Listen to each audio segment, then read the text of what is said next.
ఆయన చాలా మృదుభాషి, నిగర్వి, సహనశీలి. ఒక పాత్రికేయులకి నిర్వచనం, నిండు నిర్వచనం విక్రమ్ గారు. ఈ మధ్య మన ప్రభుత్వం వచ్చిన తర్వాత కళారత్న బిరుదులు ఇస్తున్నారు వివిధ రంగాల్లో సేవలు చేసిన వాళ్ళకి. నన్ను కొంతమంది అప్రోచ్ అయితే వాళ్ళకి పంపించాను. అట్లే నాకు గుర్తొచ్చి ఈయన అడగల, నేనే ఫోన్ చేసి అడిగా, ఏం విక్రమ్జీ నీ పేరు పంపుతా, ఇవన్నీ పంపించని. నాకెందుకు సార్ ఇవన్నీ వద్దులేండి అన్నాడు.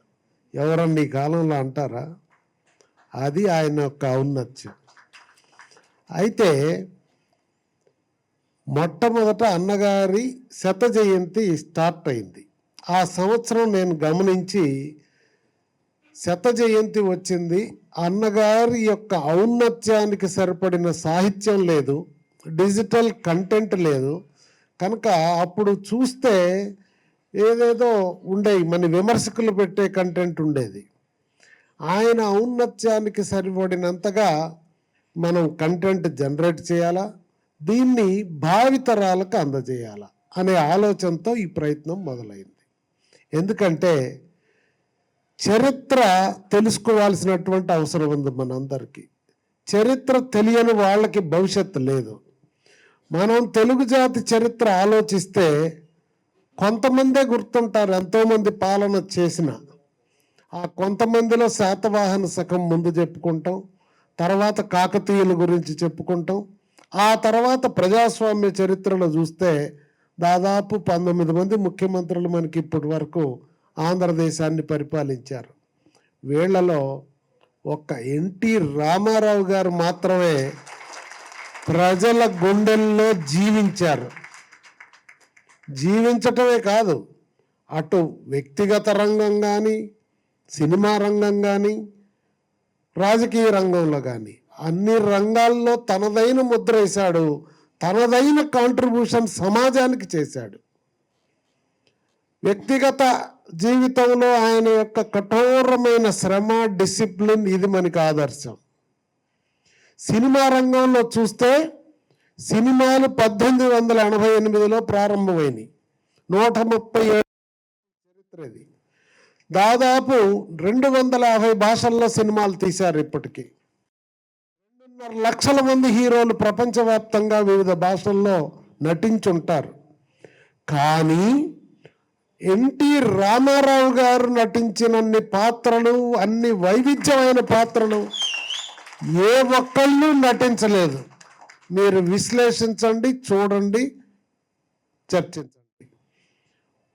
పౌరాణికాలుగా, జానపదాలు, చారిత్రకాలు, సాంఘికాలు, స్వతంత్ర సమరయోధుల పాత్రలు, అదే కాదు సమాజంలో ఉన్నటువంటి కూలివాడి దగ్గర నుంచి రాజు వరకు, అట్లనే బడిపంతుల దగ్గర నుంచి జస్టిస్ వరకు, లాయరు, డాక్టరు, అనేక పాత్రలు మీరు చూడండి ఆయన 302 సినిమాల్లో. అంత వైవిధ్యమైన పాత్రలు నటించి దానిలో జీవించి సమాజానికి ఒక సందేశాత్మకంగా ఉంటాయి రామారావు గారి సినిమాలు. అంతేకాదు ప్రొడ్యూసర్గా ఉంటే పౌరాణిక సినిమాలు నిర్మించే వాళ్ళ దగ్గర తక్కువ తీసుకునేవాళ్ళు పారితోషికం. ఈ కాలంలో ఎక్కడ ఉందండి, మీరు విన్నారా? అట్లా ఎందుకు అంటే వారికి సినిమా నిర్మాణానికి ఖర్చు ఎక్కువైద్ది, అందుకని నేను తగ్గించి తీసుకుంటాను అన్నాడు. అది ఆయన ఔన్నత్యం.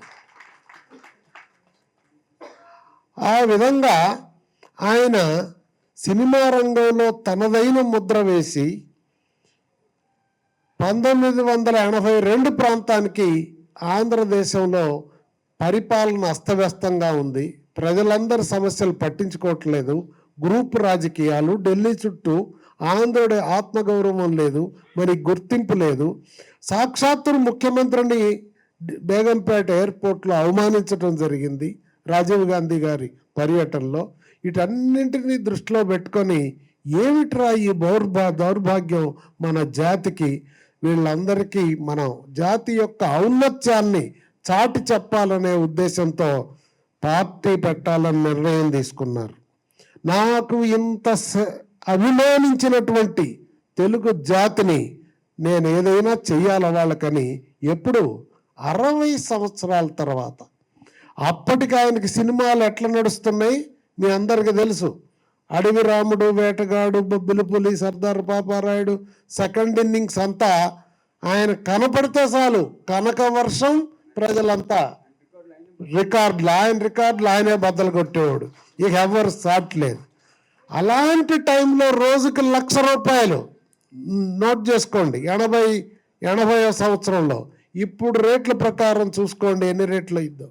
5 సంవత్సరాలకు ఒకసారి రెట్టింపు వేయండి. ఇప్పుడు చెప్పండి నాకు. అంత పెద్ద ఎత్తున పారితోషికం వస్తున్నా, 5-6 సినిమాలు బుక్ అయ్యున్నా నిర్ణయం తీసుకున్నారు. వీటన్నిటికీ పిలిచి, బ్రదర్ నేను రాజకీయాల్లోకి వెళ్తున్నా, మీ సినిమా చేయట్లేదని వారిని ఒప్పించి రాజకీయాల్లోకి వచ్చాడు. మన దేశంతో సినిమాలను ప్రారంభించాడు నట జీవితం. నా దేశంతో సినిమాలను ముగింపు పలికాడు. తెలుగుదేశం పెట్టాడు, రాజకీయాల్లోకి వచ్చాడు. రాజకీయాల్లోకి వచ్చిందే తడవు. ప్రజల దగ్గరకు అప్పటి వరకు నాయకుల దగ్గరికి ప్రజలు తిరుగుతుండేవాళ్ళు. ప్రజల దగ్గరికి వెళ్ళాలని ఆయన నిర్ణయం తీసుకొని, చైతన్య రథం తీసుకొని ప్రజల్లోకి వెళ్ళి సంబోధించటం ఎట్లండి? నా తెలుగింటి ఆడపడుచులు, నా తమ్ముళ్ళు, ఎవడన్నా రాజకీయ నాయకులు అన్నారండి? మన ఓట్లు వేసుకొని ప్రభుత్వాలను స్థాపించి అధికారం చలాయించారే కానీ ప్రేమగా మాట్లాడే అవకాశం కూడా లేదా? అట్లా వరవడిని సృష్టించాడు. అంతేకాదు, అప్పుడు ఆయన మరి మీరు రాజకీయ పార్టీ ఏం పెడుతున్నారంటే ఆలోచించకుండా, బ్రదర్ మనం తెలుగువారం, మంది తెలుగుదేశం చెప్పేశాడు.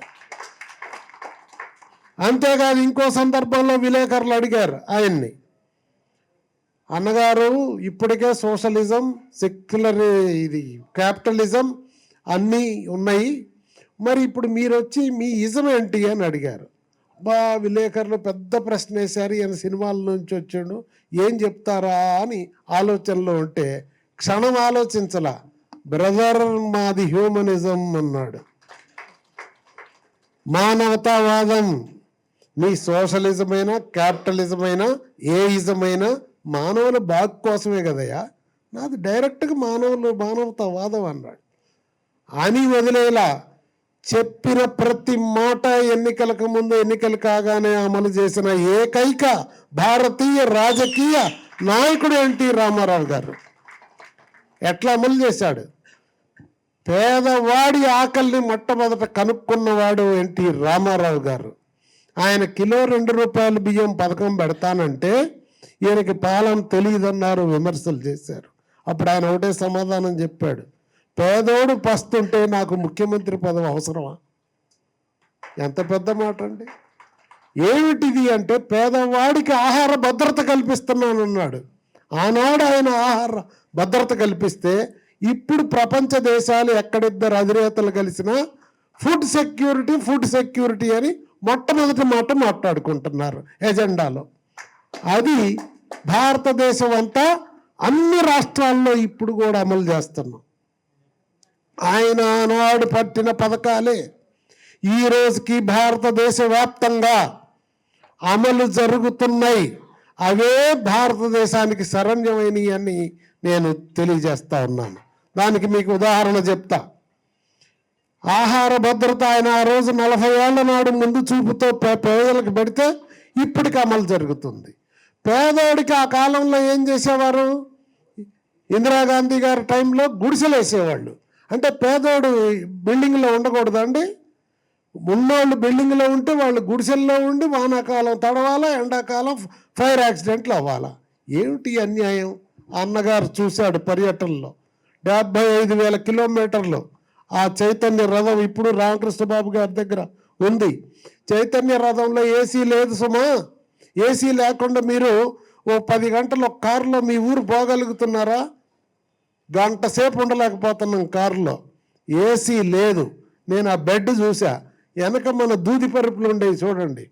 ఒక చిన్న ఇంట్లో బల్లలాగుంటే బల్ల మీద దూది పరుపు వేసుకొని పడుకొని ఎక్కడ తెల్లారితే అక్కడే లేచాడు, ఎక్కడ చీకటి పడితే అక్కడే పడుకున్నాడు, ఎక్కడ టైం అయితే అక్కడ స్నానం చేశాడు. ఇది రోడ్డా గీడ్డా కాదు, ఆయన ఎయిమ్ ఒకటే, అర్జునుడు పెట్ట కన్ను కొట్టినట్టు మనం ప్రభుత్వాన్ని స్థాపించాలా, ప్రజల కష్టాలను ఒడ్డెక్కించాలా, ప్రజలకి మేలు చేయాలనేది ఒక్కటే ఆశయం పెట్టుకున్నాడు. ఆ విధంగా బయలుదేరాడు. అట్లా ఒకటి ఆహార భద్రత, 2 పక్కా ఇళ్ళు ఇచ్చాడు. ఇవాళ భారతదేశం అంతా ప్రభుత్వాలన్నీ పెన్షన్లు పెన్షన్లు పెన్షన్లు అంటున్నారు. ఈ పెన్షన్లు ఈరోజు ఓట్ల కోసం ఇస్తున్నారు. ఆ రోజు ఆయన ప్రజల కష్టాలను ఆదుకోవటానికి ఇచ్చాడు. ఆయన పర్యటనలో చూసి భర్త చచ్చిపోయినటువంటి భార్యలు, విధవలకి, వితంతువులకి, అట్లనే ముసలి వాళ్ళకి, వృద్ధులు, పిల్లలు చూసి చూడక ఇవాళ ఉండే పరిస్థితి, వికలాంగులు, సమాజంలో మనతో పాటు అవకాశాలు లేని వర్గాల్ని మొట్టమొదట గుర్తించిన మహానాయకుడు ఎన్టీ రామారావు గారు. గుర్తించి వాళ్ళ జీవనం దుర్భరం అవుతుంది కనుక రోజుకు రూపాయి చొప్పున నెలకి 30 రూపాయలు ఇచ్చాడు. ఆ 30 రూపాయలు ఆ రోజు, ఈరోజు విలువ ఎంతో తెలుసండి, లెక్కలు కట్టండి, 6,600 రూపాయలకి సమానం. అంటే ఆనాడు బడ్జెట్లో ఇంత ప్రాధాన్యత ఇచ్చేవాడు అణగారిన వర్గాలకి.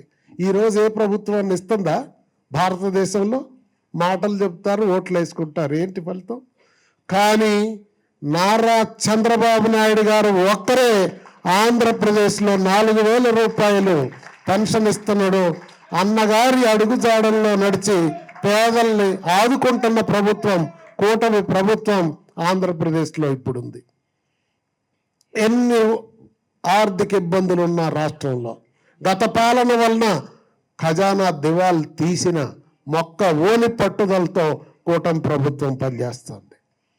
అట్లా రైతాంగానికి నదుల అనుసంధానం, భారతదేశానికి స్వతంత్రం వచ్చినప్పుడు చెప్పారండి, నదుల అనుసంధానం చెయ్యాలా, ఇది వ్యవసాయక దేశం, కావాల్సినన్ని నీళ్లు ఉన్నాయి, నదులు ఉన్నాయి, అన్నీ చేస్తామని పంచవర్ష ప్రణాళికలో రాశారు. ఎవరన్నా అమలు చేశారండి? భారతదేశంలో మొట్టమొదటిసారి అన్న ఎన్టీ రామారావు గారు నదుల అనుసంధానం చేశారు. కృష్ణా నదిని పెన్నాని కలిపి మొత్తం రాయలసీమకి కావలసిన ఎడారి సీమకి నీటి పథకాలు రచన చేయించాడు. అంతేకాదు ఉత్తరాంధ్రకు చేశారు, తెలంగాణలో చేశారు. Srisailam left branch, right branch canal ఆయన వరప్రసాదం. అప్పుడు దాకా ఓన్లీ పవర్ ఉత్పత్తి అయ్యేది. ఇంకా శ్రీరామ్ సాగర్లో చేశాడు. అనేకమైన నెట్టెంపాడు ఇట్లాంటి లిఫ్ట్ ఇరిగేషన్ ప్రాజెక్టులన్నీ రూపకల్పన చేశాడు ఆనాడే. అట్లే ప్రియదర్శిని జోరాల ప్రాజెక్టు, దానికి మట్టి తట్ట మోసింది ఆయనే, మొట్టమొదటి తట్ట. ఎన్ని చెప్పాలండి, టైం చాలదు. తమిళనాడుకి నీళ్లు ఏమండి, తమిళ ప్రజల యొక్క రుణం తీర్చుకోవటానికి వాళ్ళకి దాహార్తి ఉండి ఇబ్బంది ఉంటే ఎంజి రామచంద్రన్ గారు అడిగితే ఎస్ ఇస్తానని చెప్పి ఆ దారిలో ప్రపోజల్ మొట్టమొదట అండర్ గ్రౌండ్ టన్నెల్ అన్నారు. నో బ్రదర్, మా ప్రాంతం సస్యశ్యామలం అయినాకనే మీకు నీళ్ళు ఇస్తానని మొత్తం మన ప్రదేశం అంతా కూడా పారుదల అయిన తర్వాత చెన్నైకి మంచినీళ్ళు ఇచ్చి ఇప్పటికీ అదే ఆయన చెన్నైలో ఉండి వచ్చిన రుణం కూడా తీర్చుకున్నాడు. ఎట్లయితే ఆంధ్రదేశ ప్రజలు ఆయన్ని ఆదరిస్తే ఈ పథకాల ద్వారా రుణం తీర్చుకున్నాడో అదే విధంగా చేశాడు. ఇంక ఎన్నని చెప్పను, అదే వస్తున్నా. ఇప్పుడు సమాజంలో సగభాగం మహిళలు సాక్షాత్తు ఈ దేశాన్ని 17 సంవత్సరాలు ఒక మహిళా ప్రధాని ఏలింది. ఆమె కూడా ఆలోచించాల మహిళల గురించి.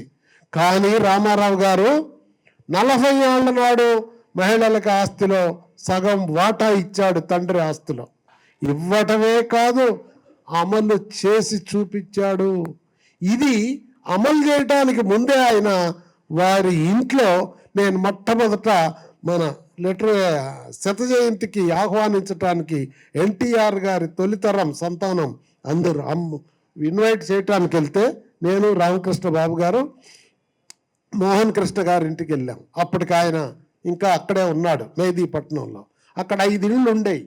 చిన్నప్పుడు మేము ఇంటర్మీడియట్ అయ్యాక హైదరాబాద్ చూడటానికి వస్తే సాలార్జింగ్ మ్యూజియం, జూ ఇవన్నీ చూశాక అదిగో మెహదీపట్నంలో అన్నగారి పిల్లల ఇళ్ళని అది కూడా చూపించేవాళ్ళు. అది ఒక యాత్రా స్థలం ఆ కాలంలో. అంత గొప్పగా కట్టాడు ఇల్లు. అయితే అక్కడికి వెళ్తే కాఫీ ఇచ్చాక ఆ మేడం చెప్పింది, మోహన్ కృష్ణ గారి వైఫ్, డిస్కషన్ వస్తే, మా మామగారు ఆ కాలంలోనే మా పిల్లలు ఎట్లా చూసినా ఏమైనా మీకు భద్రత ఉండాలమ్మా అని ఇల్లు కోడళ్ళ పేరుతో పెట్టిండే ఎన్టీ రామారావు గారు. అది ప్రభుత్వంలోకి రాగానే రాష్ట్ర ప్రజానీకానికి అమలు చేశాడు. రైతాంగానికి ఇవాళ ఆయిల్ పామ్ అంటున్నావా, ఈ ఆయిల్ పామ్ మొక్కను మలేషియా నుంచి ఆ రోజే తెప్పించాడు ఎన్టీ రామారావు గారు. తెప్పించి రైతాంగానికి ఇచ్చాడు. ఇక పేదవాళ్ళ సంగతి అంటారా, గురుకుల పాఠశాలలు. ఆ రోజు ఆయన గురుకుల పాఠశాలలు పెడితే అందులో చదివిన వాళ్ళే గొప్ప గొప్ప ఉద్యోగాల్లోకి వెళ్ళారు, ప్రపంచంలో అన్ని ప్రాంతాల్లో ఉన్నారు.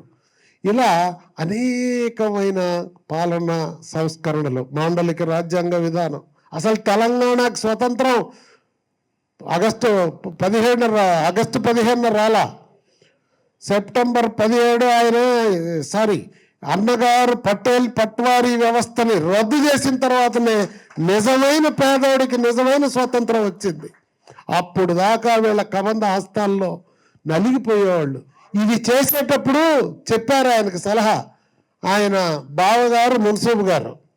అయితే ఆయన కొన్నాళ్ళు అలిగాడు ఆ వ్యవస్థను రద్దు చేశారని.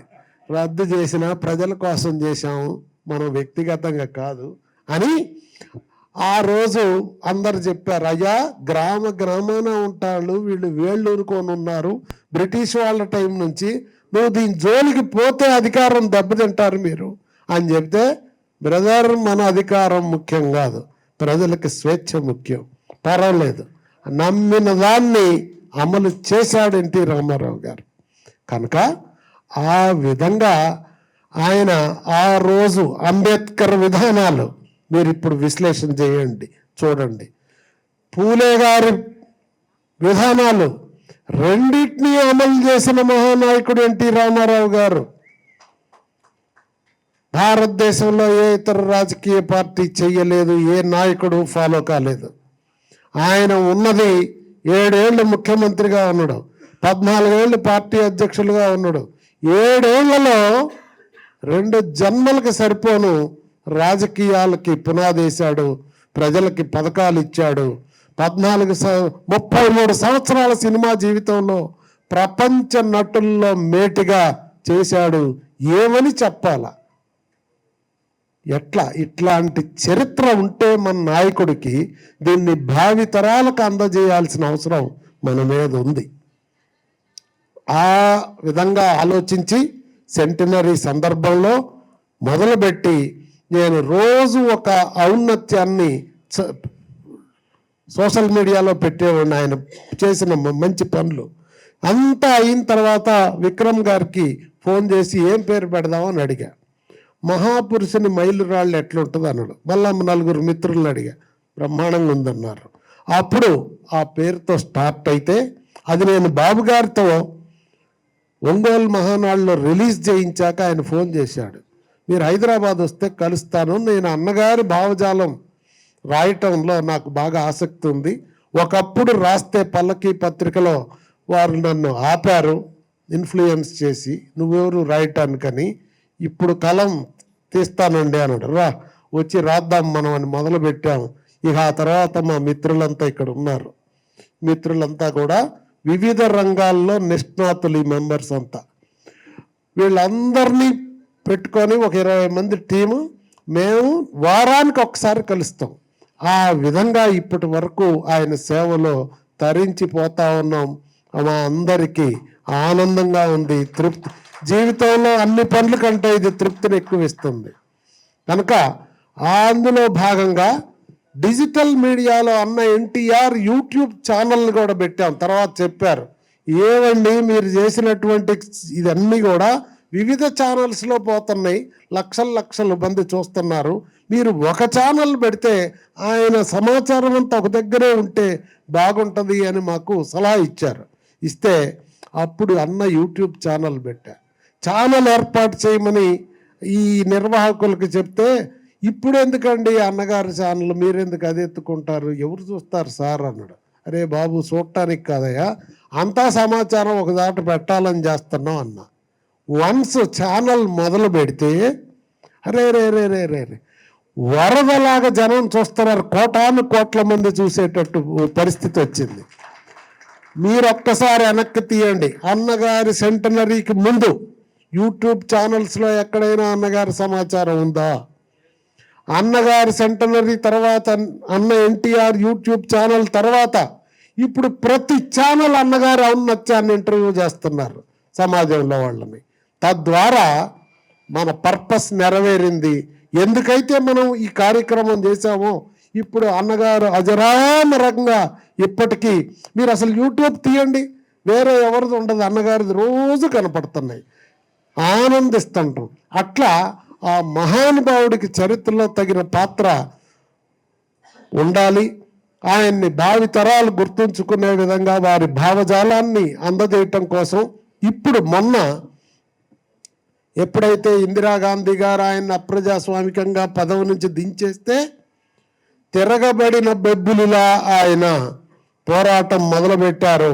పోరాటం మొదలుపెట్టి భారతదేశంలో ఉన్న రాజకీయ పక్షాలన్నింటినీ కలుపుకొని బీజేపీ, కమ్యూనిస్ట్ పార్టీ అందరూ కలిసి వచ్చారు. నెల రోజుల్లో 32 రోజుల్లో తిరిగి ముఖ్యమంత్రిగా పదవి బాధ్యతలు స్వీకరించిన ఏకైక నాయకుడు ఎన్టీ రామారావు గారు. అప్పటికి స్వతంత్రం వచ్చిన తర్వాత 26 మంది ముఖ్యమంత్రుల్ని పదవీచ్యుతుల్ని చేసింది కాంగ్రెస్ పార్టీ కేంద్రంలో ప్రభుత్వంలో ఉండి. ఒక్కరు కూడా తిరిగి కోలుకోల, ఇంక్లూడింగ్ కమ్యూనిస్టు ముఖ్యమంత్రులు కూడా తిరిగి రాల. ఒక్క ఎన్టీ రామారావు గారు మాత్రమే మళ్ళా ముఖ్యమంత్రిగా 32 రోజుల్లో పదవి బాధ్యత స్వీకరించారు. ఆ రోజు ఎట్లాంటి క్లిష్టమైన పరిస్థితి అండి. అన్నగారు అమెరికాలో ఆపరేషన్కి పోతే ఇక్కడ కుట్ర జరిగితే హుటాహుటిన తిరిగి వచ్చి మందు బిళ్ళలు వేసుకుంటా, డాక్టర్లు చెప్పినా వినకుండా ఎస్ ప్రజల దగ్గరికి వెళ్తానని ఆయన ప్రజల్లోకి వెళ్ళాడు. అప్పుడు ఇంట్లో ఎలాంటి పరిస్థితి, అమ్మగారికి క్యాన్సర్తో బాధపడుతుంది. ఇంకా ఆ బాధ ఏమని చెప్పాలా? రామారావు గారికి ఎంత బాధ, ఈ పిల్లలకి ఎంత బాధ, అది ఎవరన్నా ఊహించారా? అట్లాంటి క్లిష్ట పరిస్థితిలో జరిగితే చంద్రబాబు నాయుడు గారు అప్పుడే తెలుగుదేశం పార్టీ రాజకీయాల్లో బాధ్యత తీసుకొని పనిచేస్తూ ఉన్నారు. ఈ వార్త తెలిసిన వెంటనే హుటాహుటీన ఎమ్మెల్యేల మొత్తాన్ని కూడా రాత్రికి రాత్రి రామకృష్ణ సినీ స్టూడియోకి తరలించి 161 మందిని నెక్స్ట్ డే వెంటనే గవర్నర్ దగ్గరికి పోవటానికి ప్రయత్నం చేస్తే గవర్నర్ అరెస్ట్ చేస్తే ఈయన్ని అరెస్ట్ చేసి నాదెళ్ల భాస్కర్ రావుని ప్రమాణ స్వీకారం చేపిస్తే రామారావు గారు ఈ వీళ్ళందరినీ తీసుకొని స్టేషన్కి వెళ్ళారు. అక్కడ చంద్రబాబు నాయుడు గారి యొక్క రాజకీయ పరిణితి చాకచక్యం పనిచేసింది. ఆయన కాంగ్రెస్ రాజకీయాలు తెలుసు కదా, అందుకేం చేశాడు, పోలీస్ స్టేషన్కి వెళ్ళిన ప్రతి ఎమ్మెల్యేని వాళ్ళు వెళ్ళిపోమన్నారు. అట్లా కుదరదు, మీరు అరెస్ట్ చేయండి అని చెప్పాడు. ఎందుకు అరెస్ట్ చేస్తే ప్రతి ఎమ్మెల్యేతో సంతకం పెట్టిస్తారు, సంతకం పెట్టిస్తే మనకి రుజువు వచ్చేస్తుంది. అది పొద్దునే పేపర్లో వస్తే ఇదిగో 161 మంది, మనం మాట చెబితే కాదు, ఆ విధంగా ఎస్టాబ్లిష్ చేశారు కేసుని. ఆ తర్వాత మీకు అందరికీ తెలిసిందే, ఆ చరిత్ర అంతా మొన్న మనం రాశాం, సజీవ చరిత్ర. 1984 ప్రజాస్వామ్య ఉద్యమం. మొన్న విజయవాడలో హార్డ్ కాపీని, పుస్తక ప్రతిని శ్రీ నారా చంద్రబాబు నాయుడు గారు, పెద్దలు వెంకయ్య నాయుడు గారి చేత బెజవాడలో ఇనాగరేట్ చేశాం. తర్వాత మిత్రులు చెప్పారు నాకు, ఏమంటే పుస్తకాలు చదివే కాలం తగ్గింది కదండి, వింటున్నారు ఈ మధ్య, దీనికి ఆడియో రూపం ఇస్తే బాగుంటుందని చెప్పారు. వెంటనే దానికి అశోక్ కుమార్ గారు, మా సినీ ప్రొడ్యూసర్ అశోక్ కుమార్ గారు, వారి సోదరులు సంతోష్ కుమార్ గారు ఇద్దరు వచ్చి ముందుకు రండి, ముగ్గురు వచ్చి గాయత్రి గారు సంతోష్ కుమార్ గారు వైఫ్, ఈ మేడం వాయిస్ చెప్తా ఉంటారు, మేము ఆ ప్రయత్నం చేస్తామని వచ్చారు. గుడ్ ఐడియా, వెంటనే అమలు చేద్దామని 1 నెల క్రితం మొదలు చేశాం. ఇప్పుడు ఆ ఆడియో ప్రతిని ఈరోజు రిలీజ్ చేస్తున్నాం. ఎవరి చేత చేయించాలని ఆలోచించా. అప్పుడు పురంధరేశ్వరి గారు సూటబుల్ అనిపించి వారిని రిక్వెస్ట్ చేస్తే వారు మీకు తెలుసు పార్లమెంట్ సభ్యులు బీజేపీలో ఉండి జాతీయంగా అంతర్జాతీయంగా వారి సేవల్ని పార్టీ నిర్విరామంగా వాడుకుంటున్నటువంటి పరిస్థితి. ఆ మధ్య ఫోన్ చేస్తే యుఎస్లో ఉన్నారు 10 రోజులు ఈ పార్లమెంట్ కమిటీలో ఉండి. తర్వాత ఫోన్ చేస్తే పార్లమెంట్ స్టార్ట్ అయింది. అయితే డాక్టర్ గారితో చెప్పి ఏం చేద్దామంటే వారే ఈరోజు తారీఖు ఇచ్చారు కనుక ఈరోజు మనం ఈ కార్యక్రమం చేసుకుంటున్నాం. మీ అందరు ఇక్కడికి వచ్చి పార్టిసిపేట్ చేసినందుకు మీ అందరి సౌకర్యార్థం శనివారం పెట్టాం, కొంచెం బాగుంటుందని చెప్పేసి. తప్పకుండా అందువల్ల మీ అందరికీ కృతజ్ఞతలు తెలియజేస్తూ నమస్కరిస్తున్నాను. నమస్కారం. హిట్ టీవీ యాప్, ఇందులో short news, live news, entertainment shows, movies, digital magazines తో పాటు మీ జిల్లా వార్తలను కూడా ఫ్రీగా చూడొచ్చు. ఇంకెందుకు ఆలస్యం, వెంటనే హిట్ టీవీ యాప్ ని డౌన్లోడ్ చేసుకుని ఫ్రీగా ఎంటర్టైన్మెంట్ పొందండి. Hit TV app. Hit TV app. Please download hit TV app. Hit TV app ని ఫ్రీగా డౌన్లోడ్ చేసుకుని ఎంజాయ్ చేయండి. మీకు నచ్చిన ఎంటర్టైన్మెంట్ కోసం హిట్ టీవీ యాప్ ని ఫ్రీగా డౌన్లోడ్ చేసుకుని ఎంజాయ్ చేయండి. హిట్ టీవీ యాప్ ని డౌన్లోడ్ చేసుకుని ఆస్వాదించండి, ఆశీర్వదించండి. ఇంతమంది సెలబ్రిటీలు హిట్ టీవీ యాప్ ని డౌన్లోడ్ చేసుకోండి అని చెప్తున్నారంటే ఎంత మంచి యాప్ ఆలోచించండి. అమెరికా అమెరికా అమెరికా అమెరికాలో చదవాలనుకునే వాళ్ళకి విశ్వసనీయమైన పేరు మన శౌర్య కన్సల్టెన్సీ. UK లో 1 year masters, UK లో 1 year masters, 2 years work permit up to 5 years visa. Contact Saurya Consultancy. Contact 89851 89851.